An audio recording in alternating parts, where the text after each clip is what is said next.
Atenção alunos e profissionais de radiologia, se liga nesse super recado que eu tenho para te dar. Todos os cursos e mini-cursos de Radiologando estão com R$ 60 de desconto neste mês da Black Friday. Então se você tem dúvidas sobre posicionamento de crânio, face, coluna vertebral, ou então se você quer acertar de uma vez por todas sobre os fatores de KV, MA e MAS, esse desconto é para você. Sem contar que os cursos de Radiologando, todos eles possuem certificado, além claro de outros benefícios. Toda essa promoção vai ser válida até o dia 27 de novembro, então corre hoje mesmo e garanta já o seu curso. Eu te espero lá! Opa, e aí, tudo bem? Agora eu vou explicar para você exatamente o que é exposição, o que é dose absorvida, dose equivalente e até mesmo dose efetiva, para você entender de uma vez por todas e não confundir na hora que você for estudar para concurso e até mesmo você ver alguma questão na prova. E aí, tá preparado? Então pegue lá o seu caderno, seu bloquinho de anotações e vamos lá para mais uma aula.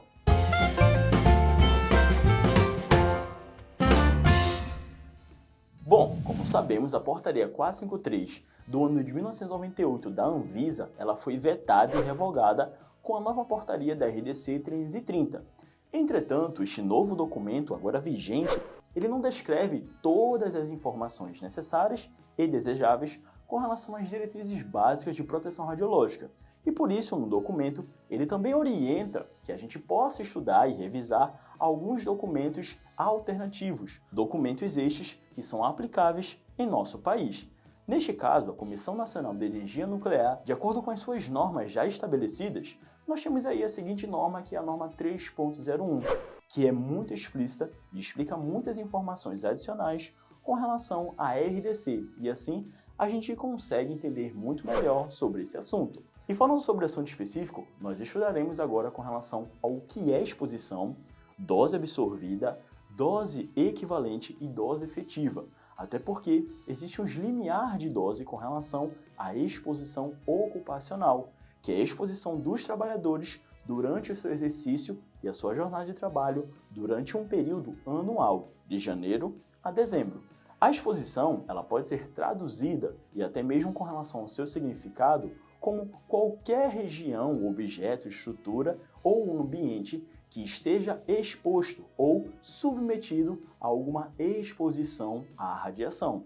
Então, neste caso, a exposição é simplesmente a propagação da energia naquele ambiente. Se ela vai interagir com algum objeto ou não, é uma exposição.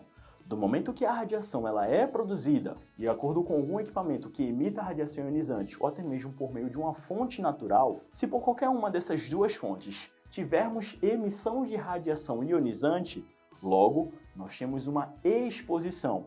E essa exposição é exatamente a propagação de energia no ar. Então qualquer ambiente que tenha um equipamento ou tenha uma fonte radioativa, neste ambiente há uma exposição. Seguido aí da dose absorvida. Neste caso, já não é apenas e simplesmente a exposição da radiação no ar, e sim pela deposição, ou seja, eu tenho uma exposição e agora eu tenho uma deposição da radiação naquele objeto. É a transferência de energia que vai ser depositada em uma determinada região, em determinada estrutura que contém massa. Então, dose absorvida é qualquer deposição e qualquer transferência de energia que seja absorvida por alguma região, alguma superfície que contenha massa. E quando a gente fala de exposição médica, essa massa referente é com relação ao corpo humano, ou em específico, às áreas do corpo humano, como regiões radiosensíveis ou não, como as extremidades. Partindo da dose absorvida, nós temos aí a dose equivalente.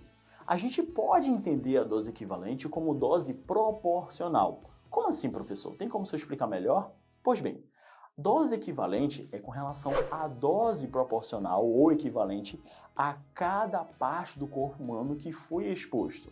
Por exemplo, digamos que você for realizar um procedimento e por algum motivo você não se distanciou da maneira correta ou com a distância correta e você recebeu uma radiação espalhada na região abdominal total, que inclui a região do abdômen superior e inferior. E na região do inferior, nós temos aí a região de gônadas, que é uma região radiosensível. O que isso quer dizer? Que cada região do corpo humano possui um fator ponderativo com relação àquela região. Então, cada estrutura possui aí um valor específico.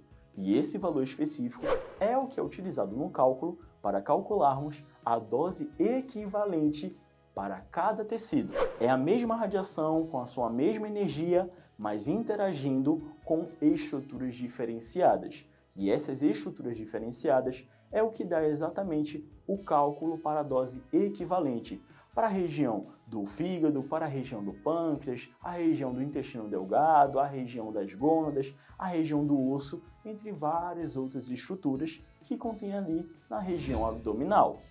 Então, explicado sobre o que é exposição, o que é dose absorvida, dose equivalente, nós iremos agora estudar um pouco mais sobre o que é a dose efetiva.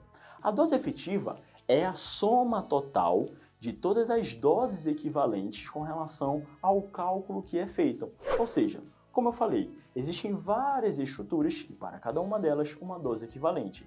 A dose efetiva é o cálculo, é a somatória total de todas essas doses que foram calculadas, que por sinal é o que é utilizado para efeitos de limiar de dose de um indivíduo ocupacionalmente exposto.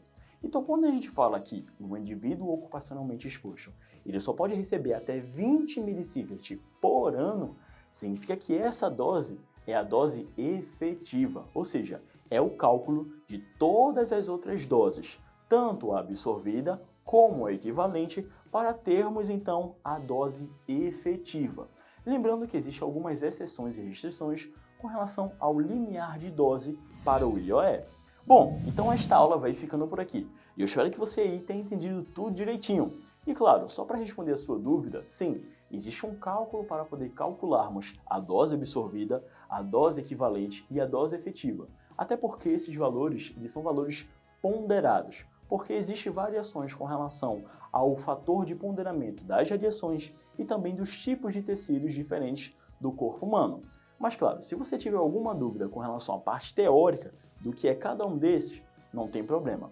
Revise a aula, estude quantas vezes você quiser. Assim, você vai conseguir aprender e memorizar muito mais rápido e melhor. Eu vou ficando por aqui, bons estudos e até a próxima aula!